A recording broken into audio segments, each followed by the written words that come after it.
Correllian tradition. And for some reason, my live stream shut down unexpectedly right about this point a moment ago, so we're starting over. But welcome to Midday with Rev Don. As you know, if you follow Midday with Rev Don, you can type your questions or comments into whatever platform you're watching on. And most of them will show up here in my chat room, at least if you're watching live. And I want to say good morning to Janet. Um, and it's good to see you, Janet. We are going to talk today about energy.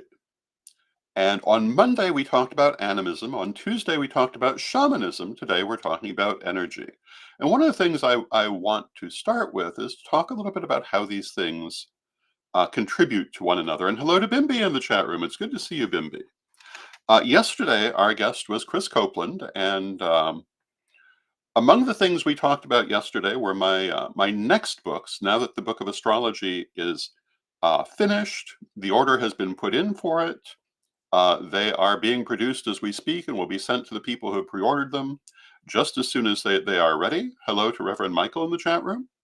And the next book is going to be Reverend Don's Book of Numerology and Reverend Don's Book of Energy. I'm going to be working on both of them at the same time. And hello to Antonio in the chat room. It's good to see you, Antonio. The Book of Energy is something that I think I probably should have written a while ago, because energy work is one of my big things. I'm very big on manifestational energy work and other sorts of energy work, much more than, for example, spell work. In a lot of ways, they're basically the same thing, but they differ in particulars. And energy work runs through all of my writings. If you've studied the degree materials, you'll notice they're full of lessons for dealing with energy, with the chakras, with the aura, with energy healing and energy transference. And in my mind, this really is the basis of magical, metaphysical work in general. Even spell work, which we mentioned, in the end, in my view, runs on energy. It runs on your energy. It runs on the energy of things that you may be interacting with. The biggest difference between what we would normally call energy work versus spell work is that spell work is more likely to work with external objects, but not necessarily. And in a lot of ways, these terms overlap, because when you do energy work, you often use external objects as well. For example, if you do energy healing, you may use various kinds of crystals, you may use various sorts of oils, you may use a lot of different things for their metaphysical properties, just as you might use them in a spell. So defining the exact difference between them, in my opinion, is not highly relevant. In the end, they all work on energy. And what do we mean by energy? We started the week with animism. And there's a reason we started there. And hello to Tom in the chat room. Because it's intrinsic to the idea of energetic work. The idea of animism is that everything is alive. Everything has a spiritual essence, even if it is not animate, even if it is not what we would normally think of as sentient, it still has that spiritual element. Even if it's not necessarily what we think of as singular, it may still have that spiritual element. For example, a particular forest may have its own spirit, its own energy, just as the individual trees have their own energy. But there can be a conglomerate energy as well. There is a belief that entire species and sections of species have their conglomerate energy. And there are various terms for this. But the idea is that everything in an animistic understanding has its spiritual essence. The computer I'm talking to you through has its spiritual essence. The phone or computer that you're watching this on has its spiritual essence. Everything has a spiritual essence. That's animism. In energy, we call that spiritual essence, well, energy. In energetic work, we're working with that spiritual essence that everything has. And hello to Christine in the chat room. It's good to see you, Christine.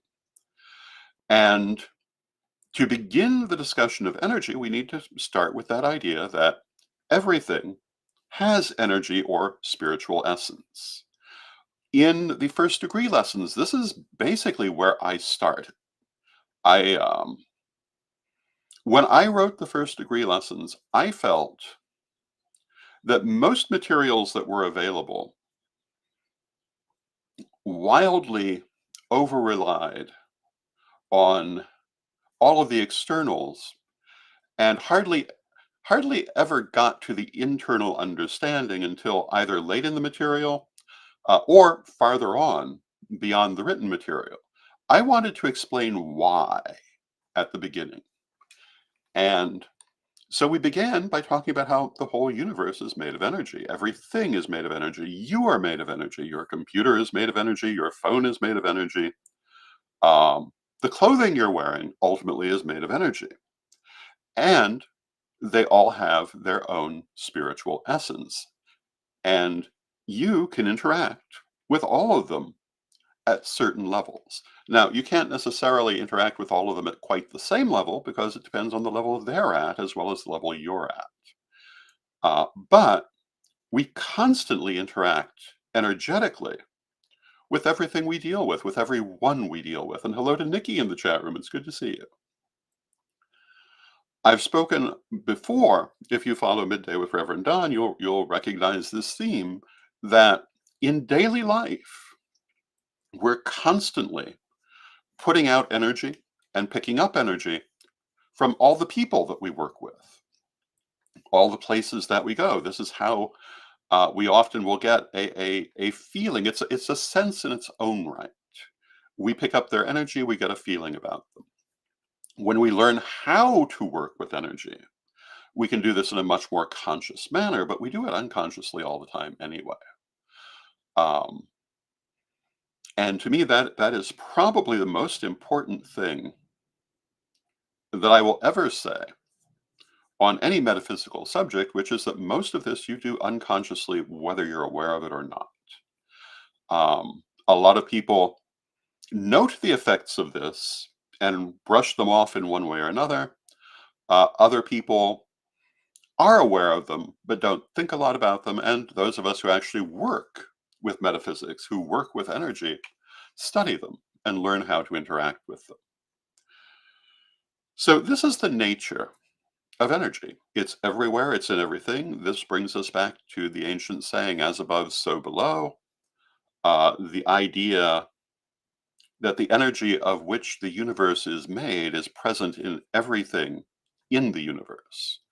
And ultimately, it's all the same energy. We are in connection with all of it to the extent that we're willing to perceive it. This is why you can do a psychic reading for someone who is not in the same room with you. It's why you can do a psychic reading over the phone. It's why you can do a psychic reading over the computer. It's why you can do a psychic reading simply by mental connection with someone who may be on the other side of the planet, because we're always in contact with the energy of the universe. This is also why some people will tell you that they will sometimes wake up and hear voices that they can't really understand, but they can hear them to borrow a science fiction term, like subspace chatter. And the idea is that they're picking up on the ambient thoughts of others at that time. And I found a number of people who've had this experience, myself included. Usually, you're not conscious of what you're picking up on, but you're aware that there are things moving around in the universe. When we do psychic work, we intentionally tie into these. We intentionally look for the information, and it's there to be received. Anyone who's done any amount of psychic work knows that it's there to be received. We've talked at considerable length about psychic work on this program. I've written about it extensively. But what it comes down to is tuning into the energy. So when we talk about energy, this is part of what we're talking about. And hello to Lady Rain in the chat room. It's good to see you, Lady Rain. Lady Rain is joining us from South Africa, where it's a very different hour than it is here. Thank you for joining us, Lady Rain. I had the wonderful experience of getting to spend time with Lady Rain at the Parliament of World's Religions last year, which was delightful. And I've also visited her in Africa. Um, Beautiful person. And all of our people, well, for the most part, all of our people everywhere are beautiful people. Um, but I really did very much enjoy my time visiting our people in South Africa. When we talk about energy, therefore, we're really talking about everything in our universe and being able to interact with that. So, what do we do with energy? We do psychic readings with it. We pick up feelings from it. We do healing through energy. Reiki is probably the best known at present form of energy healing. Pranic healing is another. There are other forms of energy healing that don't necessarily have formal names. I first learned energy healing just as energy healing, and it had little bits of different things in it that my teachers had learned from different schools. I subsequently studied pranic and Reiki healing in greater detail, but it all works through energy. The biggest difference, in my opinion, between pranic healing and Reiki healing is that Reiki basically relies on the energy to do its own work, whereas you play a more active role when you do pranic healing. But they're both working with people's energy. They're working with the same energy we're talking about in connection with all these other things. People use crystals for healing often, but this is energetic healing. It's using the energetic property of the crystal to interact with the energetic properties of the person being healed and the healer. Um, there are many different ways that we use energy for healing. This is a very important use of energy. We also use energy for cleansing. When you do a space blessing, you're ultimately cleansing the energy and then charging the energy to have a positive vibration. You're removing the negativity, which doesn't necessarily mean um, oogie boogie, evil negative energy. Negative energy need be nothing more than uncharged energy, static energy that is just kind of clogging up the works. You clear that out. You fill it with new energy that is charged positively. That's what an energetic cleansing is on a person, on a space, on an item, a major use of energy. Um, these are all different things. We give blessings with energy, which basically is taking that positive energy and putting it into a person or a thing to convey um, an uplifting energy to them. We use energy for consecration of items. We use energy for endless purposes. When we talk about energy, ultimately, the subject is pretty limitless. Um, but we don't always define things necessarily using that term. So I say most, many of the things that we do energetically, we may put under other headings such as psychic work, spellcraft, etc. But in the end, it's all about the interaction of the energy. This is one of the reasons I am working on Reverend Don's Book of Energy to talk a little bit more about this. One of the things that I particularly have done with energy, and we'll be doing certainly more of, is working with the crystal web. If you follow this program, you will have encountered the crystal web on a number of occasions. We've done a number of crystal web ceremonies here on the program. The crystal web is an energetic engine. It is, to the best of my knowledge, the largest energetic engine ever created. It has centers all over the planet. Um, Even in Antarctica, which I probably mention far too often, but I've never failed to be impressed that there are crystal access points in Antarctica. I never expected to see that. There are two of them, in fact. Um, the crystal web is an energetic construct. It ties together the crystal access points all over the world. It was created by Ed the Pagan on beginning on 8888, many, many years ago, and has expanded around the world in all the intervening years and continues to expand.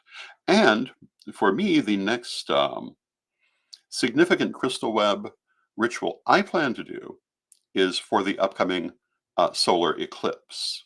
And I hope that you will join me for that and that you will bring your crystals for that. But that is an example of energetic work. Um, we will bless our crystals. We will open the web. We will work with the energy of the universe, the energy of the eclipse, the energy of the web. Um, this is all energetic working. Now, what is the point of that? Part of it is to attune to the energy of this particular moment. In Correllian tradition, we've done a great deal of work with both solar and lunar eclipses.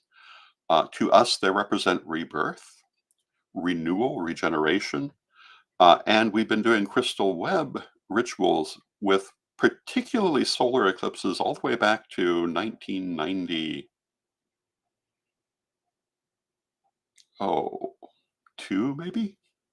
I would have to actually consult the date, but that was the earliest, specifically Correllian um, interaction with the crystal web on a solar eclipse. Lady Crystal and I created an access point at Greenwood House, where I grew up, which, to the best of my knowledge, is still there. And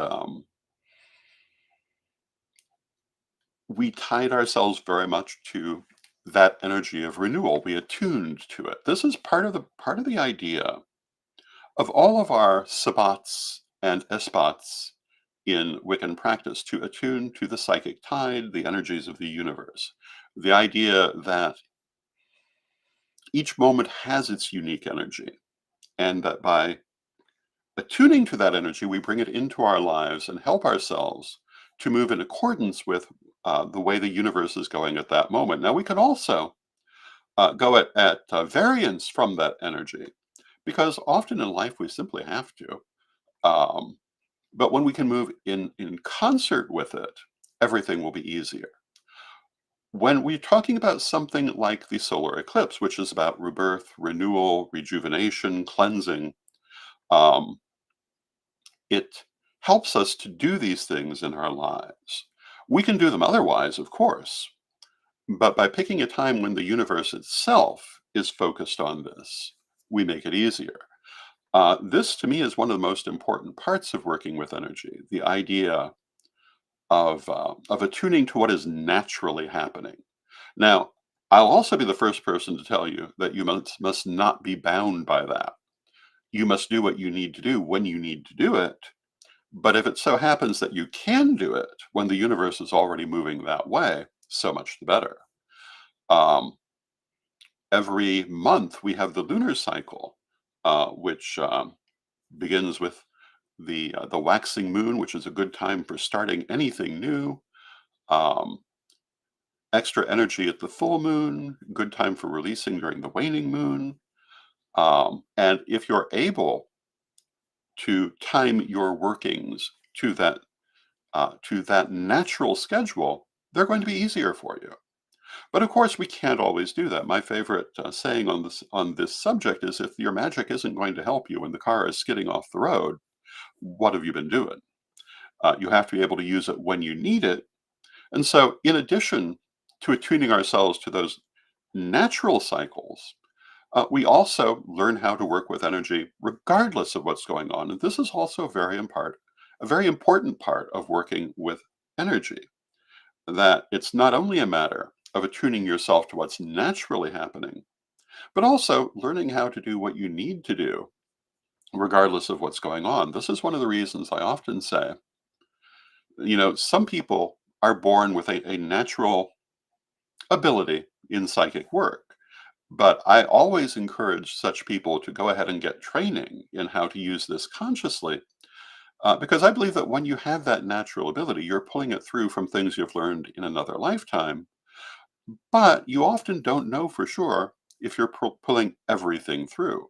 I found that most people who are natural psychics, um, or who have a natural bent for magic, don't always know everything they need to know. And so, even if you think of it as a refresher, I still think it's good to study. When we study, we learn how to do things like not necessarily going with what those natural energies are, but doing what we need to do when we need to do it. We also learn how to turn it off. I met a woman recently who told me that one of her biggest problems as a natural psychic was she couldn't turn it off. It was always there. She didn't really understand how to control it. I was taught psychic skills in a manner that very strongly relied on grounding and the ability to turn it on when you want it and turn it off when you don't, because you don't always want it. I found that people who cannot turn it off often become somewhat unbalanced through it, often find themselves with experiences they really didn't want through it. Not always, but often. Um, and if something really needs to get to you, it will come through anyway. Your guides are still there working with you. And speaking of energy, one of the things I'm very big on is working with spirit guides and the ancestors. How do we do that? We do that through energy. When we talk about psychic communications, they're energetic in character. One of the things that I like to point out to people is that spirits don't have mouths. They communicate through concept, through telepathy, if you would. There are no words per se. You will receive it in all likelihood as words, but you're the one supplying the words. And it may not come to you as words. It may come to you as pictures. It may come to you as simply a knowing. But any of these things, what happens is that the message comes to you energetically, and then your mind has to interpret it. And so, if you're going to be doing this kind of work, the wider field of reference you have, the better off you're going to be. This is true also when doing things like energetic healing. When I do energetic healing, I don't necessarily know what exactly is being healed. It depends on the technique being used. But a lot of times, when I've done energetic healing, I've been focused on removing blockages, and often had a knowledge of what the blockage was, not necessarily in what caused it, but in the quality of the energy. But this knowledge would come usually in a pictorial form or a sensational form. It's been my experience that the older the blockage, the more solid it feels. And they can, in fact, feel very solid energetically as you're working with them. When they're newer, they're much more, for one better way to put it, liquid. And that's how you can tell how old an issue you're working with. These are all different aspects of working with things energetically. Obviously, today, I'm not going into great detail about any of them, uh, but I think my message today is how much this actually underlies everything that we do. Um, at least in the sort of metaphysics I practice, the sort of metaphysics I teach. Um, in the end, it's all ultimately energetic, even when we don't think of it that way. I've been talking on a few occasions recently about Ghostbuster programs that I have found myself subjected to recently. And they run the gamut from some that are relatively respectable to some that are basically slapstick comedy, in my opinion. But paranormal research, which is a real thing that I do take seriously, when it's done seriously, is all about energy. Um, if you are, if you're doing a séance, you're working with energy. If you are investigating a haunting, for example, you're working with the energy. You're trying to pick up on that energy. Everything in the end is energy. So that kind of is my message for today. And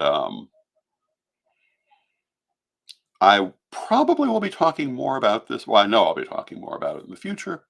Um, but in a lot of ways, this is kind of an overview of how everything depends on an understanding of energy and energetics. And hello to R. Simmons in the chat room. R. Simmons says, "Are you the church?" I'm not quite sure what you mean by that. Um, if you're referring to if you're referring to the Corellian nativist church, no one person is the church. Um, in fact, I don't think anything that calls itself a church is one person. But if you're asking if I'm with it, well, yes, I have affiliation with actually a number of religious organizations. Certainly, the Corellian nativist church. I was the head of the organization for many years. I'm now retired in that capacity. Um, but when we talk about something like a church or a temple or so forth, it's never one person. It's an organization. It's a group of people who come together because they share that spirituality. And some people may think it's all about one person. And I certainly have seen people behave that way. Um, I've seen a few people who definitely seem to have that attitude in the last year, but it's never that way. Um, it's always a group effort, and any such organization runs primarily on consensus and compromise. Um, I'm the last person who will ever endorse the idea of consensus decision making. I think that's a terrible, terrible system. But the idea of having a consensus is vitally important in any organization, and no organization is going to stand without one. It's always, when you're in a position of responsibility in certainly a religious organization, it's always us. It's always we. It's never really about you. And I see a lot of people who don't seem to understand that, and they usually come to a bad end through it. Um, but I can cannot say too strongly that when you're in a position of any sort of spiritual leadership, you're not acting for yourself, you're acting for the group. And this is vitally important to remember. And this brings us back again to energy, because any group has its own energy. We were talking earlier about how a forest has its own energy, even though the individual trees all have their own energy. But the group of them have a conglomerate energy between them. We might call it an egregore. This is true for groups as well. They all have their own character, and um, they all have their own conglomerate energy that's made of all the people who are involved. And it's never just one. And that is true for any organization. It's true for families. It's true for anything you might be involved in. There's always your energy, and there's all the energy around you, and it all interacts. So with that, I see we've come to the end of our half hour, and and hello to Nicholas in the chat room. It's good to see you, Nicholas.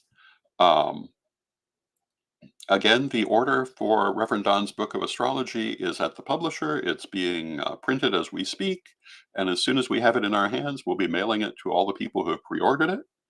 And if you're interested in one, you can certainly still pre-order one through um, CorellianPublishing.com. And I hope that you have a lovely day, and let us close with our prayer as we always do.